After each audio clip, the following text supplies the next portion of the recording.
Welcome to MH cooking channel. இன்றைக்கி என்ன பண்ண போகிறோம், குக்கரில் வந்து சிக்கன் கிரேவி பண்ண போகிறோம். ஒரு 4 பேர் சாப்பிட்ற மாதிரி 1/2 கிலோ. அதுக்கு தேவையான பொருள் பார்ப்போம். சிக்கன் 1/2 கிலோ இருக்குது. தக்காளி 3 தக்காளி அரைச்சது, தேங்காய் மஞ்சள் பொடி போட்டு அரைச்சி வச்சுருக்கு. தேவையான போட்டு அரைக்கலாம், இல்லைனா வேண்டாம். இஞ்சி பூண்டு பேஸ்ட் 50 கிராம், பல்லாரி 200 கிராம், புதினா 10 கிராம்.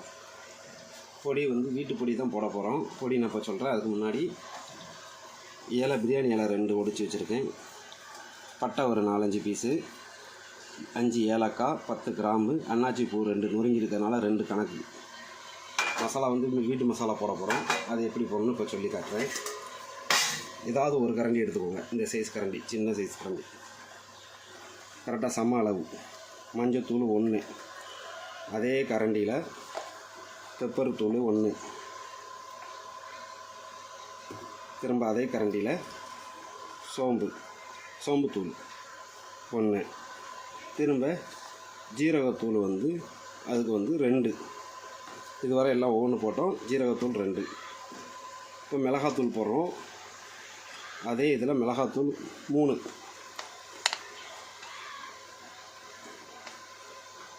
ஸ்பூன் மிளகாத்தூள். இப்போ அதே கரண்டி மல்லித்தூள் 4,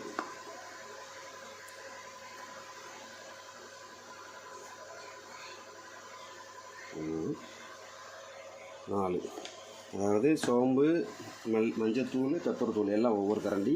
அதுக்கப்புறம் ஜீரகம் வந்து 2 கரண்டி, மிளகுத்தூள் 3 கரண்டி, மல்லித்தூள் 3 கரண்டி. அப்படியே ஒவ்வொன்றா கூடிடும்.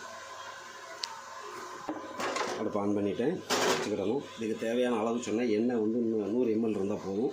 நெய் இருந்தால் நெய் கொஞ்சம் போட்டுக்கோங்க. அப்படி இல்லைன்னா தேங்காய் எண்ணெய் கொஞ்சம் ஊற்றிக்கிடணும். கொஞ்சம் எப்படி சொல்ல, ஒரு அளவுக்கு ஒரு கரண்டி, குழிக்கரண்டி இருந்துச்சுன்னா சின்ன கரண்டியில் 1 கரண்டி எண்ணெய் ஊற்றுறேன்.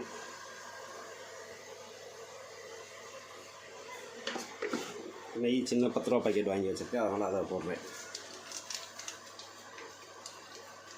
அளவு தெரிங்கிறதுக்காண்டி அந்த பாக்கெட் வாங்கி வச்சுருக்கேன்.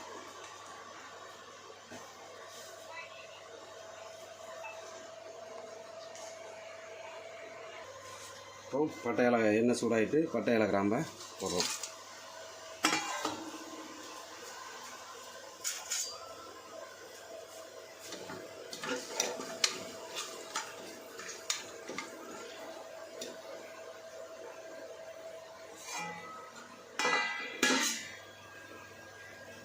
கொஞ்சம் அது சூடானதும் இப்போ பல்லாரி போடுறேன். பல்லாரியும் அந்த புதினாவையும் சேர்த்து போட்டுக்கணும்.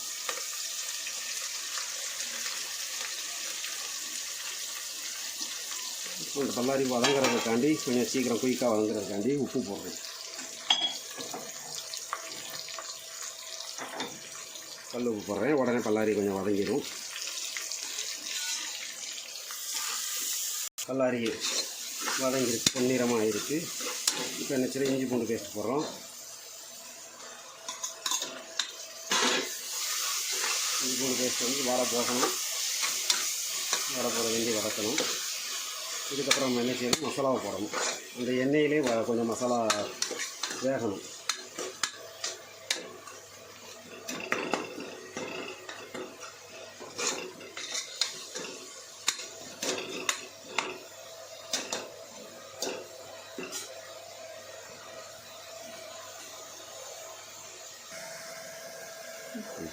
இஞ்சி பூண்டு நல்லா வதங்கிட்டு ஒரு 2 நிமிஷம் வதக்கி விட்ருக்கேன். இப்போ நம்ம எடுத்து வச்ச மசாலாவை தட்டிடுறோம். தட்டிட்டு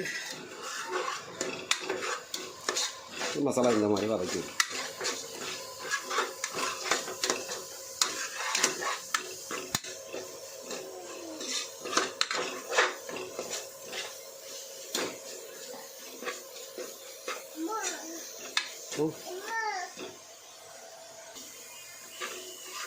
மசாலா வதங்கிட்டு இப்போ என்ன பண்ணுறோம், தக்காளி அரைச்சி வச்சுருக்கோம். 3 தக்காளி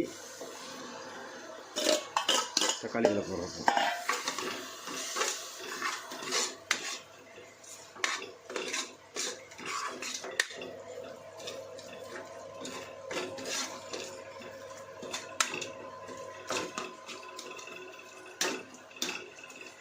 தக்காளி கொஞ்சம் பச்சை வாடை போகிறதுக்கு வதக்கணும். தக்காளி பச்சை வாடை போயிட்டு வதங்கிட்டு இப்போ நம்ம சிக்கனை போடுறோம்.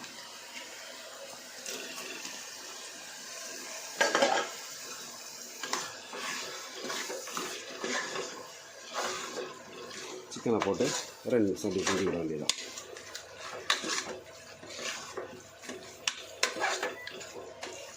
இந்த சிக்கனில் மசாலா பிடிக்கிறதுக்காண்டி 2 நிமிஷம் நம்ம மூடி வைப்போம். அதுக்கு லைட்டாக தண்ணி ஒரு கரண்டி அளவு அப்படி தெளித்து விட்டுட்டு ஒரு 2 நிமிஷம் இந்த மசாலா பிடிக்கிறதுக்காண்டி அதில் வேக விடணும்.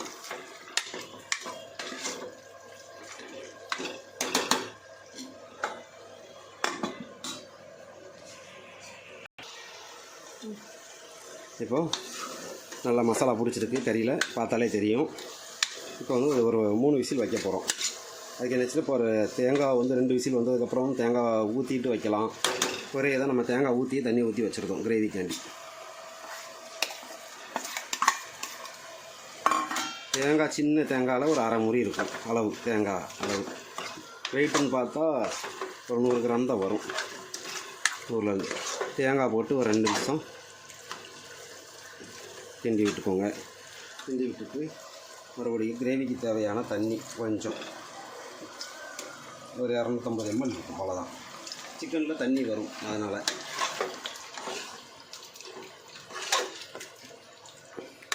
இப்போ இதை போட்டு இப்போ உப்பு பார்த்துக்கோங்க.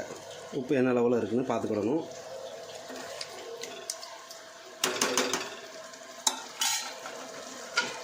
மூடி போட்டுற வேண்டியதான். ஒரு 3 விசில் வந்ததுக்கப்புறம் நம்ம திறந்து பார்க்கலாம். இப்போ 3 விசில் வந்துட்டு குக்கர் திறக்க போகிறோம்.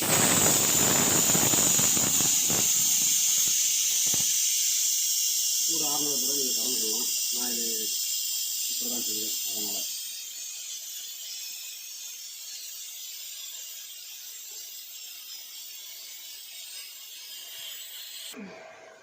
திறந்து பார்ப்போம் எப்படி இருக்குது.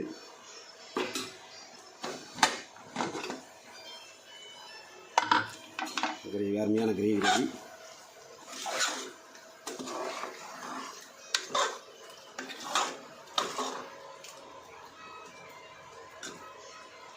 நல்லா வாடை அடிக்கி. நல்லா சிக்கன் கிரேவி ரெடி. வெள்ளை சோத்துக்கும் சிக்கன் கிரேவிக்கும் அருமையாக இருக்கும். வீட்டில் செஞ்சு ட்ரை பண்ணுங்கள். கமெண்ட்ஸில் சொல்லுங்கள். சப்ஸ்கிரைப் பண்ணி விட்டுருங்க. Bell button அமைக்கிடுங்க. ஃபாலோ பண்ணுங்கள். நன்றி.